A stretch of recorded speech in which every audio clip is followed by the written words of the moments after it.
Oop. There we go. Hello everyone, just making sure that I can be heard, the game's sound can be heard, everything is once again running. Oh, but I've changed the frame rate. Good stuff, okay, excellent. So yes, welcome everyone to Twitch Tuesdays at the TRU Library. This Tuesday, March 22nd. And I am talking to you from the Alchemists Guild in the city-state of Uldal, dressed up as, well, this is my alchemist attire right now. It's all very fancy and workmanlike. I want to make sure that the chat is also getting recorded. Audio is coming through, but I'm not seeing it anymore on the... I'm not seeing it anymore on my actual screen with this new load in chat box.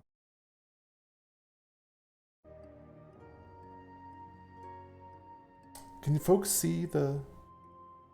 Oh, okay, so you can see it there. I can't see it on my screen because it's not that kind of overlay. Good stuff. Glad to get that confirmed. Thank you, Video Jordan.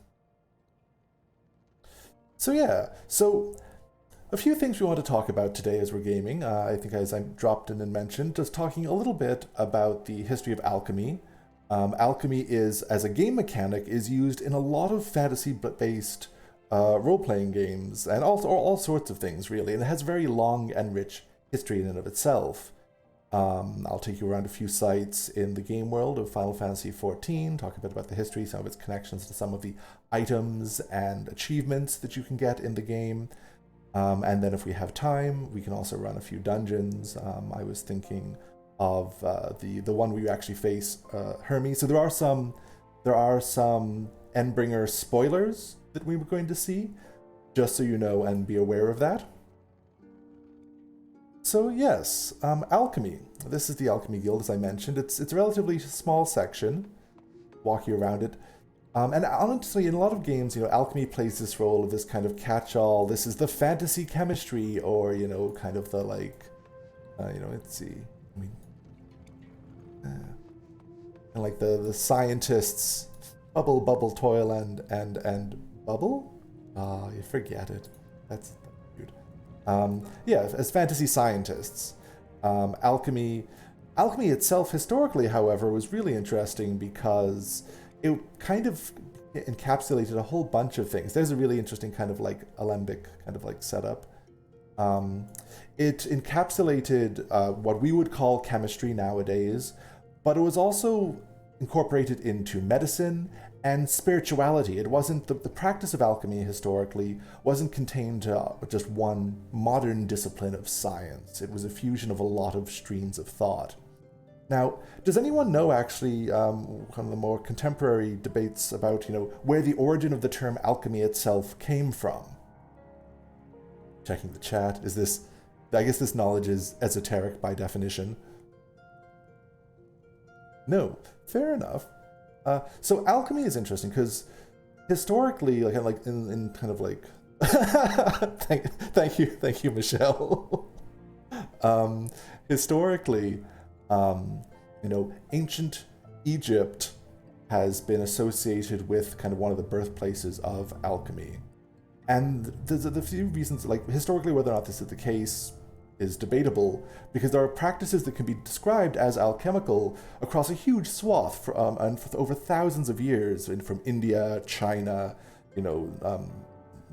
Northern Africa, Europe, all sorts of places. And one of the current theories that I've heard that is quite interesting and compelling is that partially it comes from the name for Egypt. Now, ancient Egypt, like that's a huge span of time. Ancient Egypt covers about 3,000 years or so of, time. So there's a whole bunch of different societies and civilizations contained within what we call ancient Egypt. But a lot of it focused around, the Nile Valley, the kind of that fertile line in Egypt.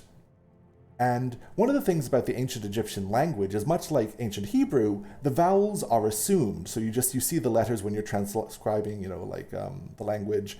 And the word that the ancient Egyptians called their land was KMT, or Kemt, Kemet, And this specifically referred to the black soil of the Nile Valley, Kemet. But the thing was, that's what the ancient Egyptians, during some periods, called their own land. But the Greeks called it something different, right? It kind of, through a series of transliterations, became associated with Kemia, right? That's how the Greeks said, because the Greeks didn't call, we don't call Germany Deutschland, for example, but that's what people in Germany call their space. Other countries and other languages have different ways of describing their neighbors. So the Greeks call it Kemia, and it's interesting because this became associated, the Kemia, ancient Egypt became associated with these chemical practices of modification of, deriving mercury from cinnabar, and all of these kind of things connected to the intersection of chemistry and medicine and magic and more occult factors.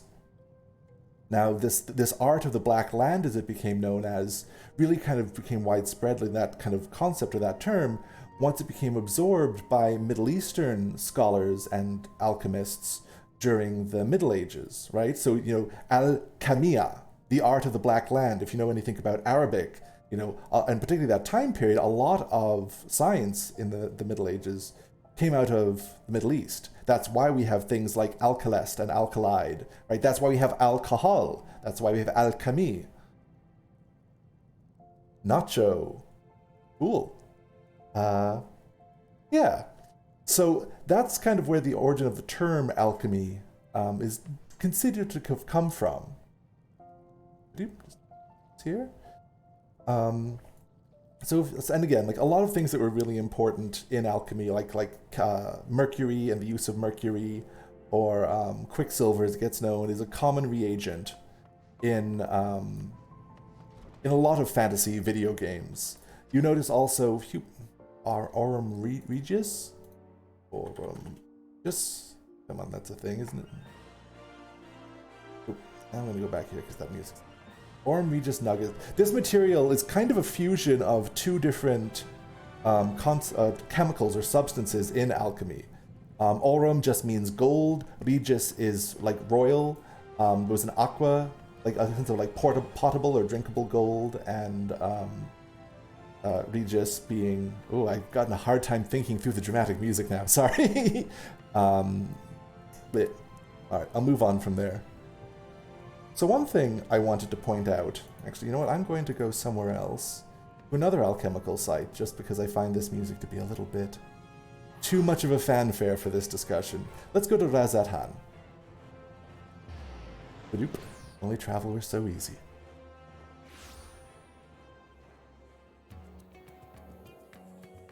The golden Dorito.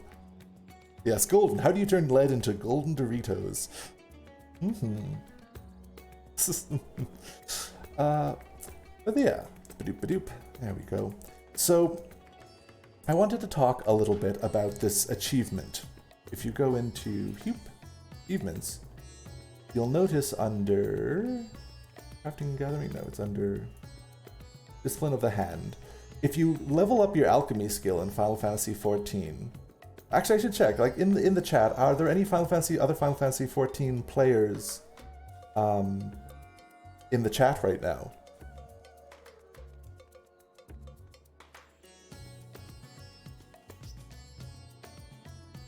Yeah, so Darth. So like, there's a lot of interesting references here. So I don't know if you've seen, when you level up alchemy, you get this achievement called "'Tis True Without Lying." 1, 2, 3. It just keeps on going up as you keep on getting a whole bunch of levels in alchemy. And that actually comes from a really interesting text, the somewhat apocryphal. I mean, fair. To be fair, Video Jordan, I also used to play World of Warcraft a fair bit, but I made the switch back 2 years ago. That's fair. But yeah, "'Tis True and Without Lying." This is actually a reference to an old, important alchemical, kind of very small though, treatise called the Emerald Tablet of Hermes Trismegistus. Now, this text was written sometime in what is called late antiquity, which is quite a broad section of time, again, from around 200 AD to around 700 AD. It's kind of the time period when the antiquity, what we know is called classical antiquity, starts to become the Middle Ages. But during this time period, right, you still have a very cosmopolitan society. And all of the, it's kind of the slow decline of the Roman Empire. People are still very connected, but at the same time, there's a whole bunch of upheavals and uncertainties and political stuff happening. Christianity is becoming, a thing in the Roman Empire in a big way. And during this time period, there was a kind of intellectual trend known as syncretism, of religious or philosophical syncretism, a view that like all of these different gods and figures from all of these different cultures that had been conquered by the Roman Empire were in some ways represented manifestations of similar forces or cosmic essences. And Hermes Trismegistus is actually one of those essences, or like kind of like syncretic deities or like sage figures. It's a combination of the Roman Hermes, or the Roman Mercury or Hermes, and the ancient Egyptian god Thoth. Hermes Trismegistus just means Hermes thrice blessed. That's the way the Trismegistus part comes to it. Now, the origin of the actual, this section here, "'Tis true and without lying," from the Emerald Tablet of Hermes Trismegistus, is generally dated to approximately, 100 or so AD, if I understand it correctly, in the Book of Causes. It was falsely attributed to a figure known as Apollonius of Tyana, who actually in it has this kind of unique story where he talks about how he came upon the Emerald Tablet of Hermes Trismegistus in this kind of like, there was this statue of, this great sage figure, Hermes Trismegistus, in the town square, and it had this seemingly cryptic writing on it, I forget exactly the paraphrasing of it. I took several years of alchemy and magic in my undergrad because that's just who I was as a person. So we do stand Hermes T. But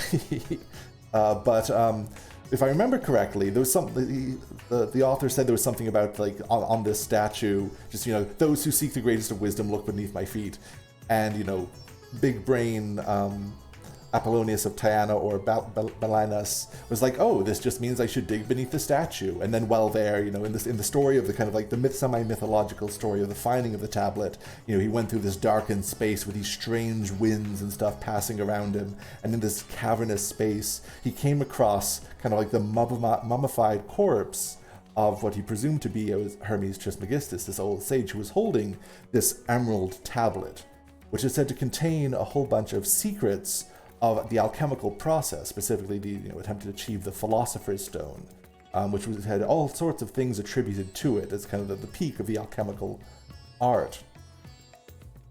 Now, the actual tablet itself is relatively short, and in fact, once it entered the kind of popular discourse in late antiquity, it was translated into then Latin, and a whole bunch of alchemists throughout history have presented translations of it, including Isaac Newton. Actually, Isaac Newton also produced a translation of the Emerald Tablet. And in some of the general translations, the very start of the Emerald Tablet of Hermes Trismegistus leads with, "'Tis true, and without falsehood, certain and most true, that which is above is like to that which is below, and that which is below is like to that which is above, to accomplish the miracles of one thing." So when we see this "'tis true without lying," from the alchemical craft, it is actually a reference to these opening lines of the Emerald Tablet of Hermes Trismegistus. So I thought that was pretty cool. As soon as I started leveling up my alchemy and my kind of like unhealthy process of getting all of my crafting skills to max level, I noticed that and thought that was really kind of neat. So another thing was this. You're like kind of like original Realm Reborn entry-level kind of alembic, which is your main item for using alchemy. I don't think it's... Yeah, there it is. Now, it's called Paracelsus. Now, I don't know... Do any of you know who Paracelsus was? I'm going to just wait a little bit, because again, this is all super esoteric stuff. Paracelsus, I mean, have any of you watched like Full Metal Alchemist? Actually, like the main character in that is sometimes called the Hohenheim Alchemist, which is also a reference to Paracelsus. Actually, he was an alchemist, a 16th century alchemist. 16th? I'm just going to check my notes here. Sorry, I'm juggling a lot of screens. Yeah, predominantly 16th century alchemist. Now, one of the funny things about Paracelsus is that that was a name he gave himself.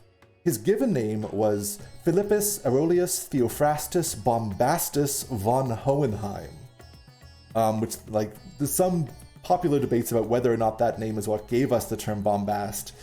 I still don't think that's decided, but you could believe it just based on the length of the name alone.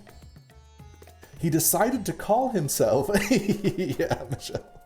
He decided to call himself Paracelsus, though, because he thought that he was greater... Nope. Because Paracelsus argued that, you know, contemporary learning was better than what he perceived to be this kind of, like, you know, overly dogmatic dedication to ancient medicine and, like, Aristotle and whatnot, and Roman medicine. So actually Paracelsus just means beyond the Roman physician Celsius, right? Like, he's just saying he's better than the ancients, and that's his name stuck. We now know him as Paracelsus. Now, Paracelsus was a bit of a firebrand.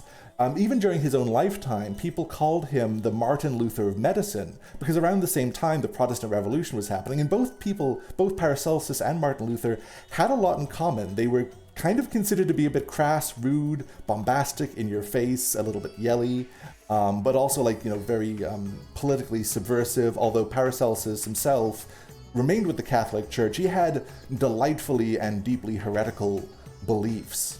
You know, he's considered to be kind of this move from, like, you know, kind of older medieval forms of alchemy into more kind of modern, what's called iatrochemistry, or like medicine that's also based on the using of various chemical substances to treat ailments. He also had a very different matter theory than that was common in the Middle Ages, calling the Rea Prima, or the three primes, of sulfur, mercury, and salt. But in Paracelsian alchemy, these aren't just the chemical substances that we know of today, but also kind of like principles of matter. You know, he was an odd character. He always slept with a sword at his bed, and sometimes his assistants would, like, he'd wake up in a fright, swinging his sword around and just freaking out his assistants constantly. They say he's one of the first people to give a name to the chemical element of zinc, and giving it, its modern name, I should say. And also, like, you know, he kind of pioneered some uses of, like, chemical urinalysis, suggested various theories of digestion. He was very interested in how bodies worked. He used a lot of chemical analogies in his discussion of the human body, which was still very controversial at the time, because for a vast majority of the European history, there was a belief that organic matter obeyed different rules than physical matter, that there was a kind of a vital or divine essence that governed us. Paracelsus kind of moved a bit away from that. He's the common founder of a lot of different strands in modern medicine, including homeopathy, which personally I'm not a big fan of, but I know that the Canadian Naturopath School in Toronto has a Paracelsus herb garden to kind of reference this element of his legacy. He also believed that, like, you know, sickness and health in the body were dependent upon the balance between the microcosm, or everything that was in the individual human, and the macrocosm, or the larger universe. So there's a lot of kind of, like, magical thinking. You know, if you find, like, a walnut, it's shaped like a brain, potentially it is good for neurological ailments. This kind of view of, like, occult symbols or signatures in nature. He also wrote a really interesting treatise on elemental spirits. I can talk more about that at another time if there's some interest, as well as actually the term homunculus. He generally is considered to be one of the people who's use that term. Like, you could use, through the alchemical practice, you could actually create life, which is, you know, pretty cool. And this is, you know, like, this is 16th century speculations on making human life in basically a test tube. The alcohol is I remember the Mitchell and Webb look. Mitchell and Webb look did a joke about that on their comedy channel.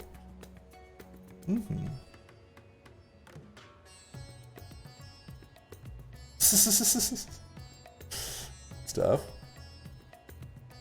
So yeah, and of course, like, yeah, I can talk more about this all. There was a really interesting view, like, the treatise on elemental spirits is sometimes considered to be apocryphal, but still not convinced. one of the things about it is, we often hear in a lot of our fantasy media, the earth, air, fire, water, the elements, avatar, and all of these things. It goes back to Aristotelian and pre-Aristotelian matter theory. But in Paracelsus's treatise on elemental spirits, he almost talks about the elements as these intersecting dimensions that they combine to make our main material plane of existence. There's salamanders and all these kinds of elemental beings for whom fire is he calls it their chaos, but it's kind of the substance in which they move and have their being. And it's only rarely that these elemental spirits actually intersect with our material plane. It's a really interesting cosmology that kind of gives us a lot of the references, or compiles a lot of the references we see when we see elemental beings in our fantasy settings. Oop. Okay. So I just wanted to bring us here. This is in Razat Han, which is a new kind of zone or hub in the Endwalker expansion. And this whole area, this whole space here in Ilsabard and Thavnair is very much Indian coded, Indian culture coded. And I think it was really interesting that in this expansion, this Indian coded society is known for being exceptional alchemists, right? This is the high crucible of alchemia, right? They use that phrase, they actually separate it just like they do in in Arabic, which I thought was really cool. And also it's just very colorful and pretty. It's so beautiful. Which is interesting too, because there was one famous alchemical process called the peacock's tail, where it kind of considered to be a good sign if in your alchemical vessel your substance was starting to glow with all of these different colors and hues, because it was considered to be indicating that you were getting close to actually creating the Philosopher's Stone. So the fact that this Indian-coded space is known far and wide for its alchemical practices, it has this really rad furnace in it, all of these things, is a reference to that kind of historical connection to Indian alchemy, which, if memory serves me correctly, is actually called Rasayana. And I met several people who were quite interested in scholars of Indian alchemy when I was in Toronto. And one of the things that I thought was quite striking was how it didn't totally correspond to what I knew about the history of European alchemy, but that there were a lot of chemical principles or philosophical principles in common, as well as the notion of the relationship between the microcosm and the macrocosm, the view that there were different kinds of heat itself, in an alchemical furnace or for chemical processes. Nowadays, in the modern world, we think of heat as just a specific kind of molecular motion, but in antiquity and in the Middle Ages, there was a view that there were different kinds of heat, and in fact, number of alchemical processes, particularly connected to kind of generating life and medical practices, specifically require you to heat things in dung, basically. There was a view that the heat that came from decomposition was actually a different vital kind of heat than the heat you would get from a fire. So they'd actually do different processes in different conditions, including in dung. Oh, one thing I forgot to mention about Paracelsus, actually, just while I'm on the topic. Yeah, it's really cool. One of the things I forgot to mention about Paracelsus while I'm on the topic is that he was from Basel, right, in Switzerland. I mean, it wasn't Switzerland at the time period, if I remember correctly, but I've been to Basel. I've actually been. There's a number of alchemical museums and sites dedicated to Paracelsus in Basel. But one of the other cool things about that is, you don't think about it, but Basel and the creature the basilisk. There's basilisks all across the city of Basel. Historically, there was a long connection, this kind of combination of a rooster and a lizard that can actually, turn things to stone. Oh, sorry, elephant person. I didn't mean to cut into you. But yeah, which is just kind of a cool kind of factoid if you ever find yourself traveling in Basel, which has a long alchemical and occult history to it. Yeah. Alrighty. So I know, Michelle, do you know more, did you do any history of, alchemy in your... Oh yeah? I haven't read any of the Harry Potter series.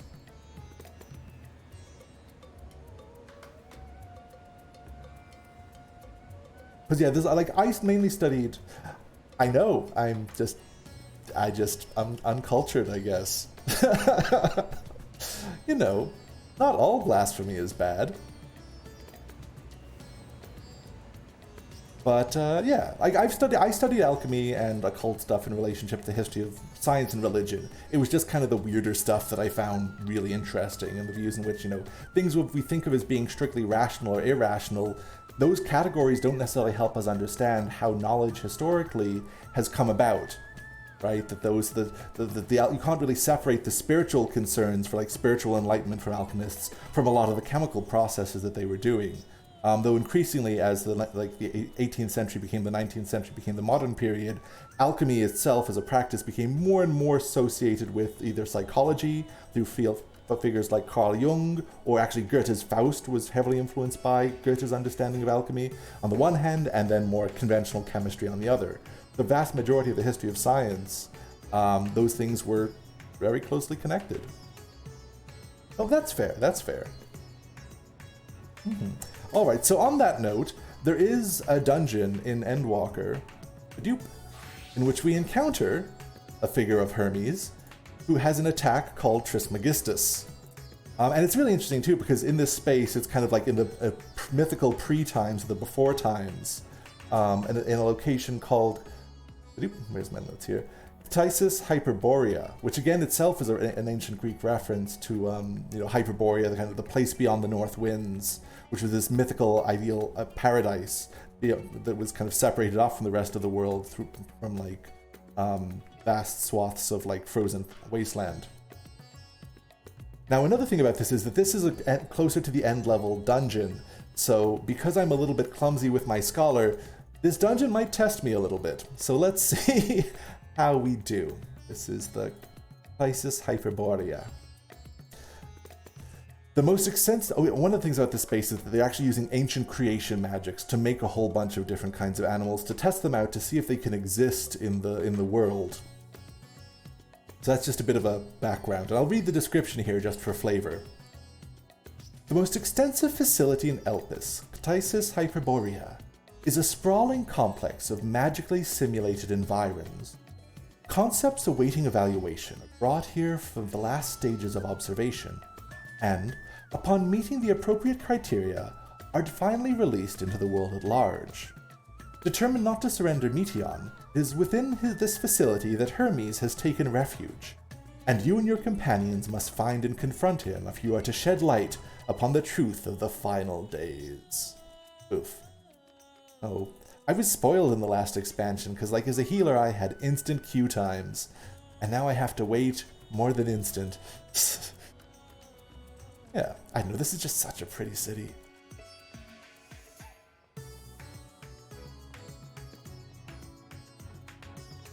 That's true too. Yeah, different cosmologies, different like imaginative geographies.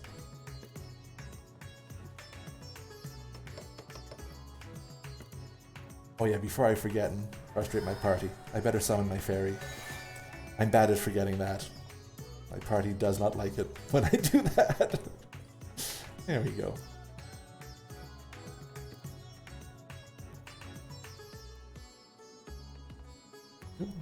Yeah.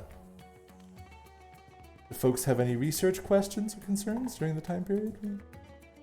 I just figure like that might be the way that this goes, right? Folks are always welcome to ask us research questions. Michelle is in the chat to help you. I'm happy to help you while I'm trundling around doing things as well. Barring that, I'm going to try to have a little bit of like chats and discussions like this one on alchemy prepared for future Twitch Tuesday events, just because I want to give you a little bit of like interesting factoids. I'm, you know, like Janet from The Good Place. I'm a big fan of fun fact styles of chatting. Or if you have fun facts you'd like to share, I'm always keen to learn new things.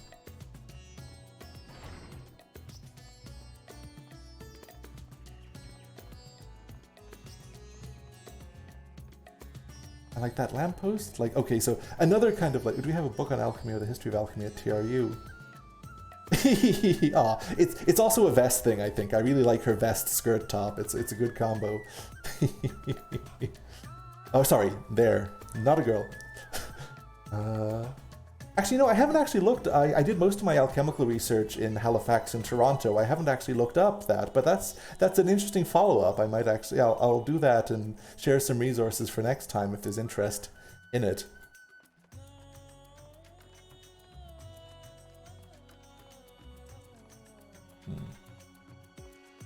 I don't even know what happened to my old book on Raciana or Indian alchemy. I've had to move so many times, and I've lost so many books in that process. But oh, one other thing, you know, I just got a new computer when I came here, so like I'm just seeing these graphics and I'm like, just like, look at the texture on the walls, man. Like I've been a bit ridiculous for a while when it comes to the graphics in the game. Oh, thank you, Michelle. Oh, there we go. Okay, the dungeon is popped. Nice. Oh no, a party member has withdrawn from the duty. Ah.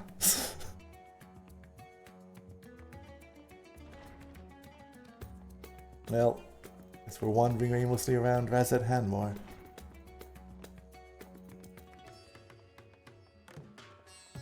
It's like silk. Oh, there we go. Okay. I'm gonna actually stand up for this because I'm gonna have to get good.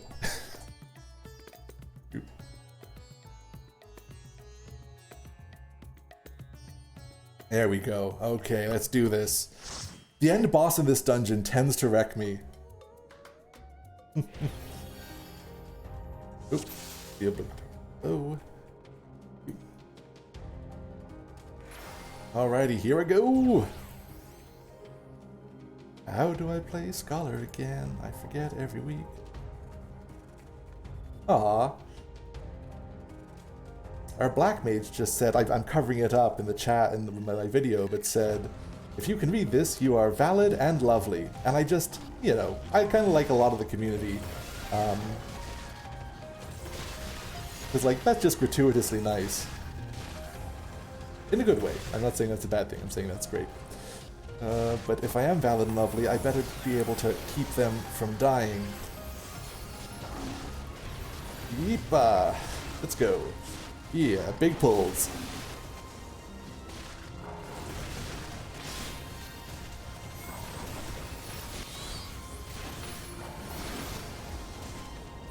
Yeah, right? I mean, just I found the culture in WoW to be personally very toxic. I kind of struggled with it. I mostly played Horde side, but the times I did play Alliance side, I found that there were a lot of like white supremacists recruiting in like Stormwind and stuff, and it was just not my scene for a time there. But no, I played WoW for years. I started with the Burning Crusade. Yeah, right? Like, yeah, so I'm not saying, you know, like, internet spaces can be everywhere, but I found that World of Warcraft was particularly bad at moderating its communities, whereas you can go to Final Fantasy XIV jail if you are too awful in public. You started on day one. Ooh, major props. That's an institution. So you were there for the Hakar Blood Plague incident then. I wasn't. That was something I used when I was talking to my students about like modeling epidemics in the before times when that was just an abstract thought.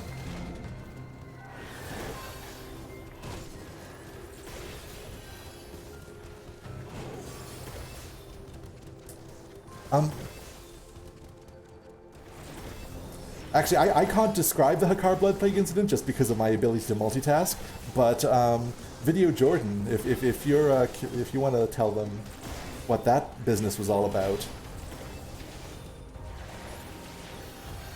Come on, let's keep you alive. Let's keep you alive.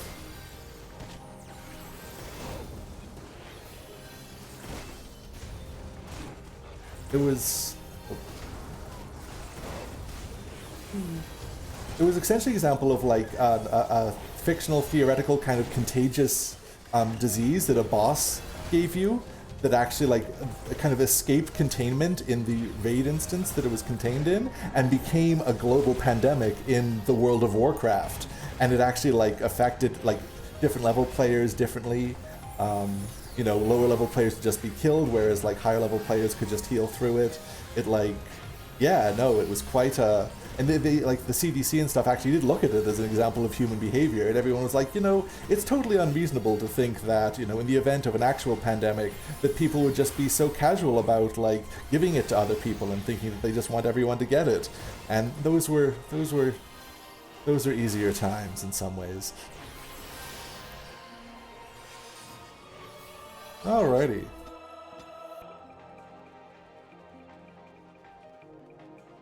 First boss. This guy's relatively simple. That's the thing about these, like, after trying to keep people alive through the big dungeon pulls, I find that the bosses themselves can be just so much easier to navigate. With the exception of the end boss of this dungeon.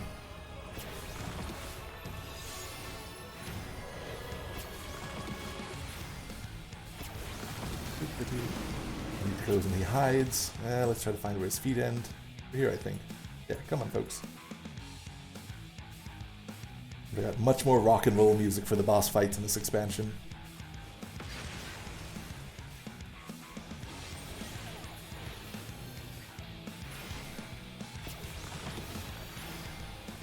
Oh yeah, I have things I can be doing to change stratagem.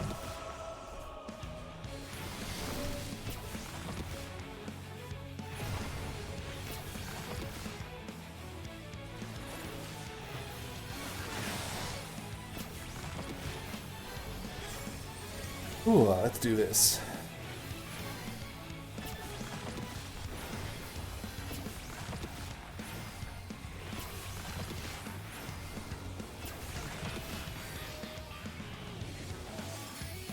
Nope, he's gonna hide again. Oof.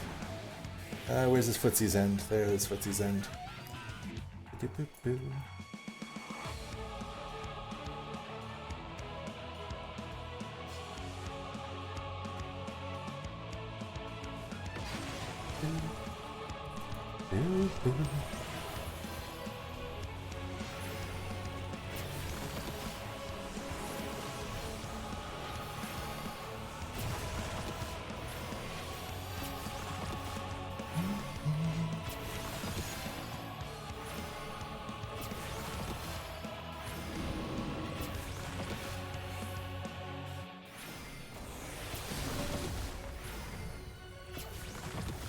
Oop, that's not standing that. Oh, wait, really? All the way over there? Right. Oh, no! Ow. Ow. I made some bad choices. Let's get us up.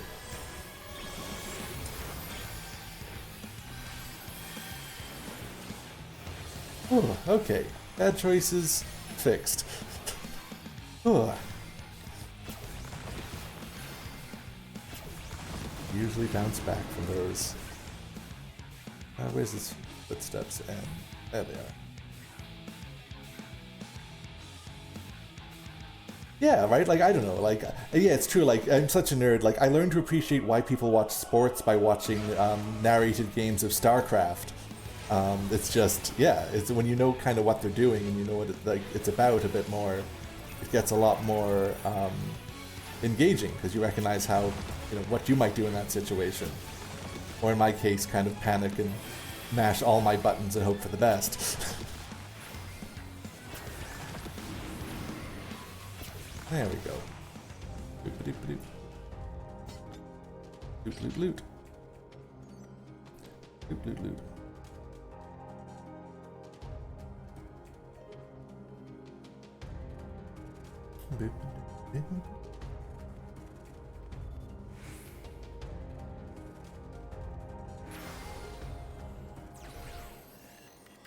Oh, I mean, fair, yeah, no, actually, yeah. Well, yeah, there's a lot of issues there too. I mean, like, any organized sporting event has a lot of stuff, but I've heard of some bad things and, yeah, human rights issues in esports. I don't know specifically which ones you're looking into, but it's definitely like an important area of investigation.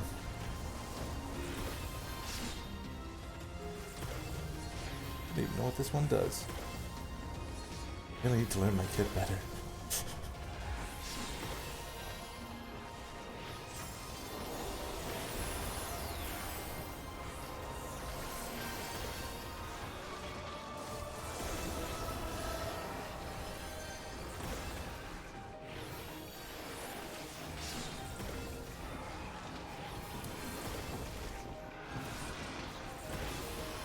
Oh my, I see. Yep. Concern. Oh, come on, I need that to cool down. I've used too many things too quickly. Don't get killed. Ah. Ether pack. Ether pack is my friend here. Let's good old ether pack. Let's rely on that. Oh, there we go. Phew. Ether flow. There we go. Ether. I believe it.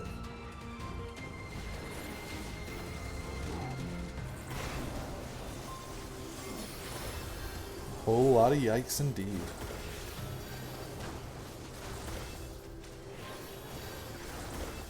Just like, yeah, we're throwing so much money at these events. It's, come on, let's get you up.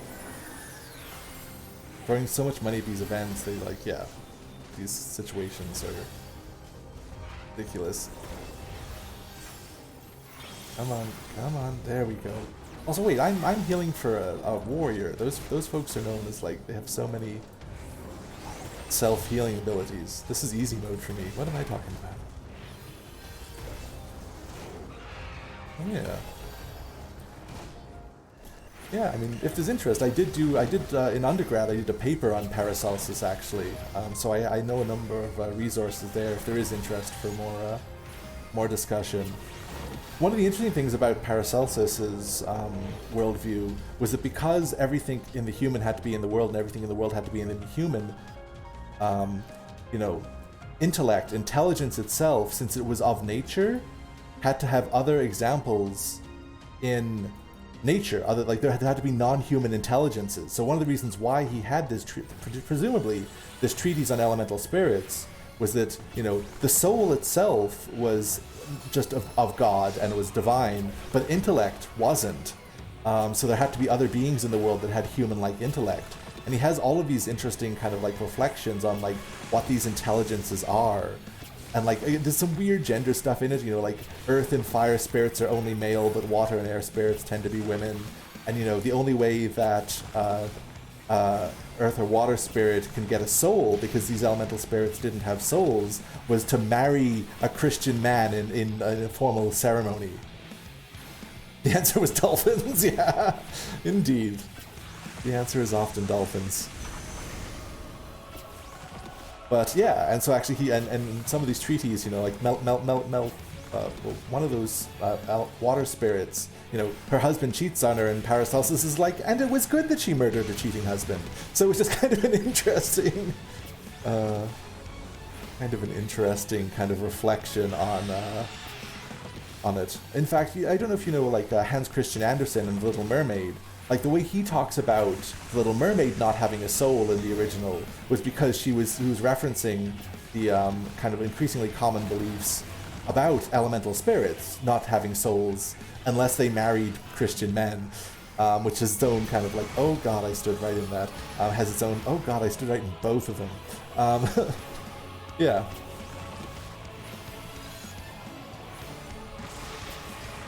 Let's get people going.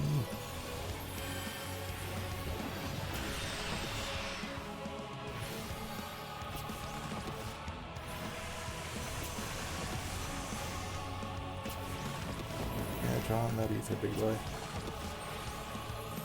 Oh hey, they want me.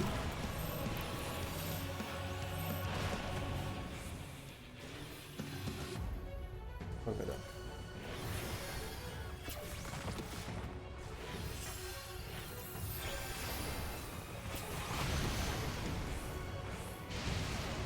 Oh no, how am I missing that?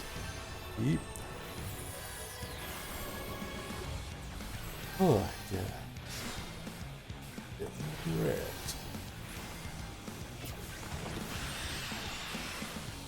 For those of you who have a vested interest in how well I play, I am sorry.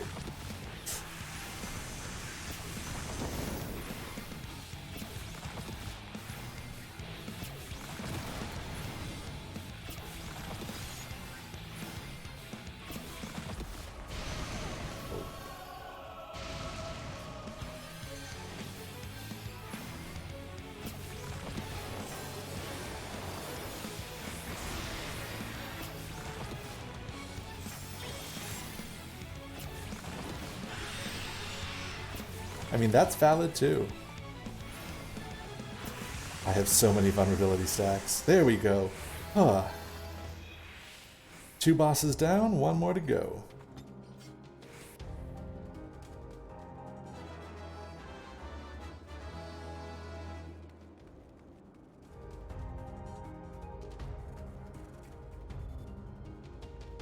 Alrighty then. I struggle the most with this last boss. Who is the Hermes character?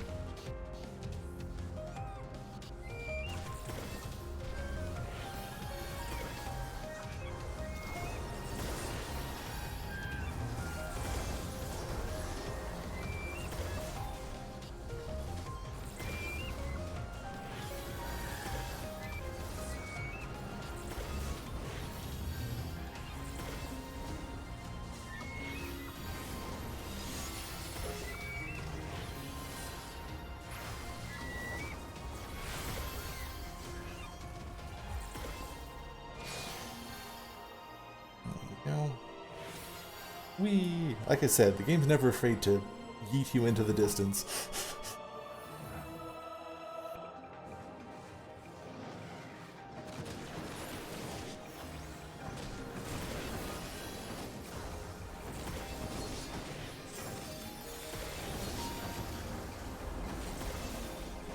It's such a mess. There we go.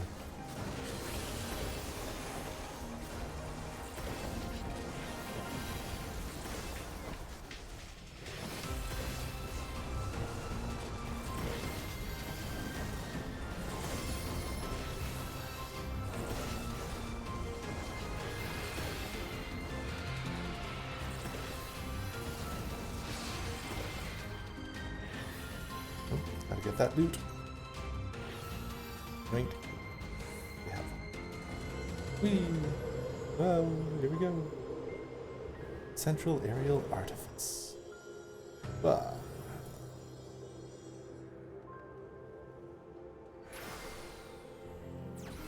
Nope, I did that too soon.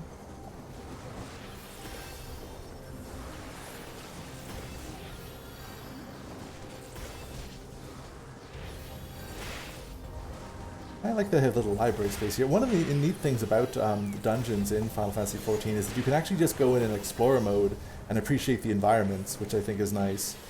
Which if people are curious about, like we can just also just explore them without me kind of like yelling at the screen trying to make things happen. But oh, what's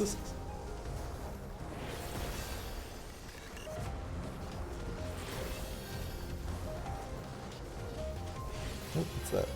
Oh.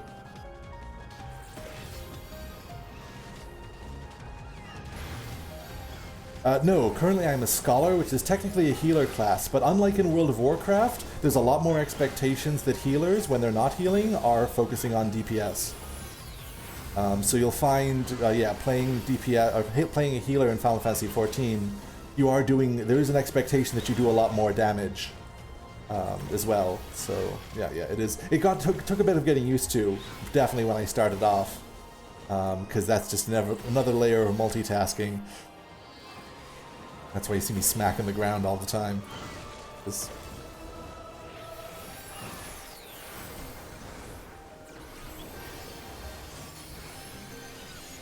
Yeah.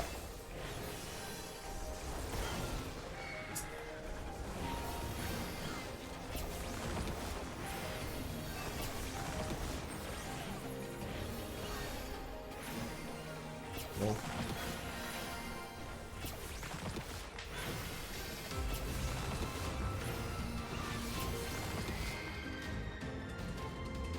I never actually read that book. Flying Life Forms, an introduction. Nope, no time.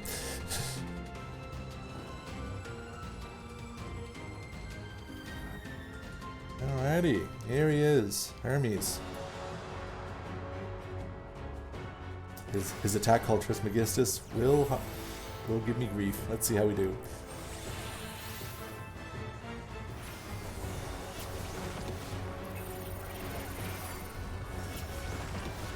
That's true as well, yeah, mana management. Mana management is still a thing here, but it's It actually kind of rewards you for doing various DPS-y stuff sometimes. And, okay, here's the attack. Hermetica as well. Okay, which one's coming first? Oh god. I don't... Oh, that is a safe place. Oh, but you my friend, are not safe.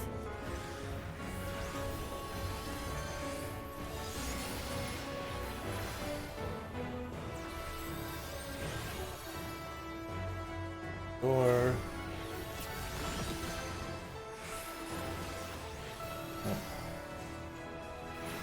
Oh, where's the safe zone here? Is that the safe zone? Are you guys sure? Alright, no. Okay, then. Those ones will explode. Those ones won't. Let's do this right. Okay, those ones are going to fire first. And then you turn around. Haha! Alright, well, the first time... Okay. Double. What does this mean again? I forget. What does this mean? Oh god. Let's try not to...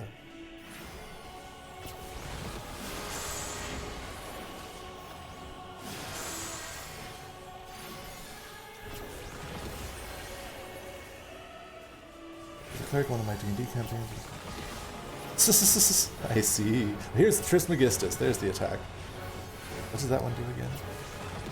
Oh, that hurts us all. Alright.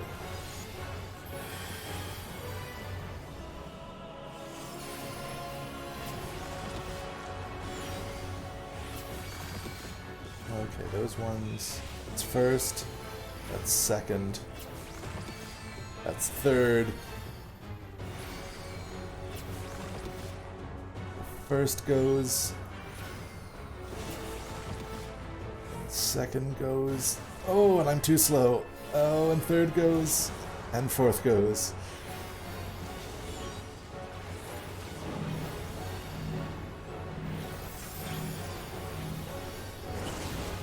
Oh, god damn it. Oh, god double damn. Oh, no. Oh. Okay. Well, that's probably a wipe. And... Oh, yeah. Oh, no, wait. They're a summoner, not a black mage. They can resurrect me. Alright, maybe we can come back from this. Thank you.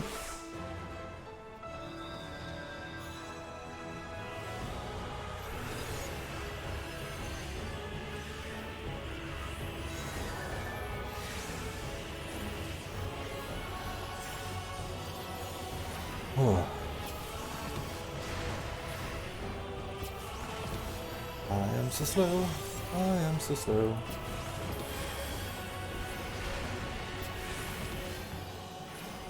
I'd much prefer to play Astrologian, to be entirely honest.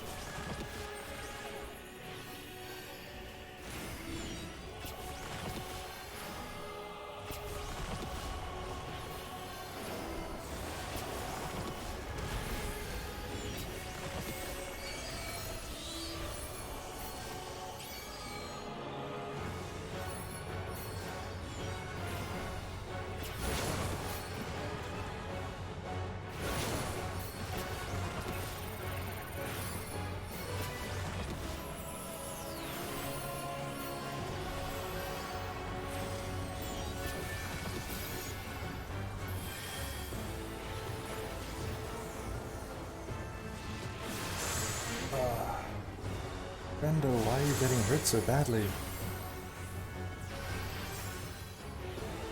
Oh, come on. Getting down there. It can be. Alright, we're gonna get Trismegisted. And I don't have any convenient.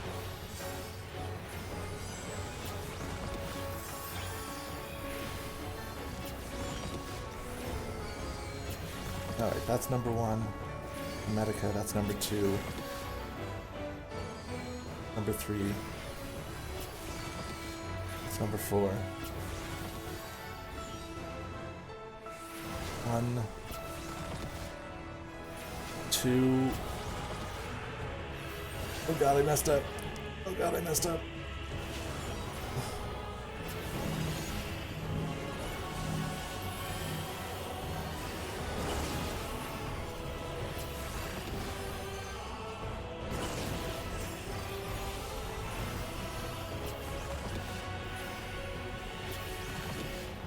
Alright,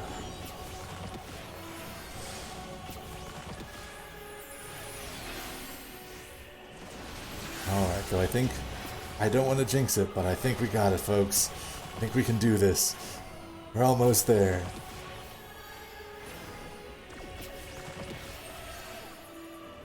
That caduceus is also interesting. Like the entwined snakes and their association with medicine goes back to Hermes Trismegistus and his association with alchemy and medicine.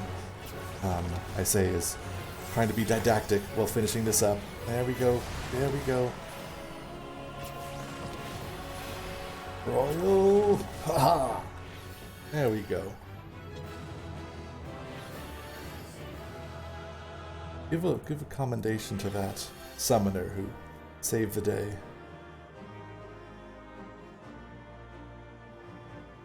Oh. Alrighty. Now wait around to make sure that we roll on the loot. Nothing if not a scavenger.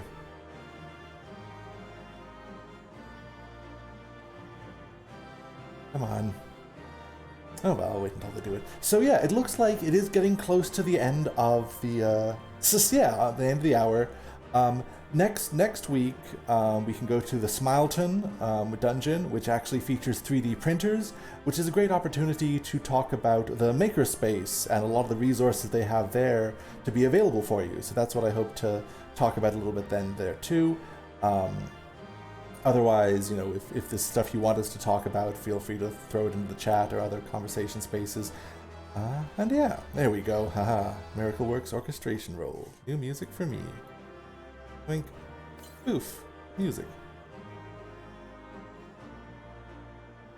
Oof. Alrighty. Back. Raz at hand. So yes.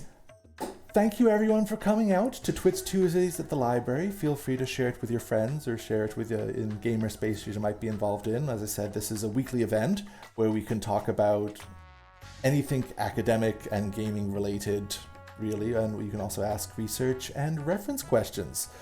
Yeah, have a good night everyone. I look forward to seeing you next week.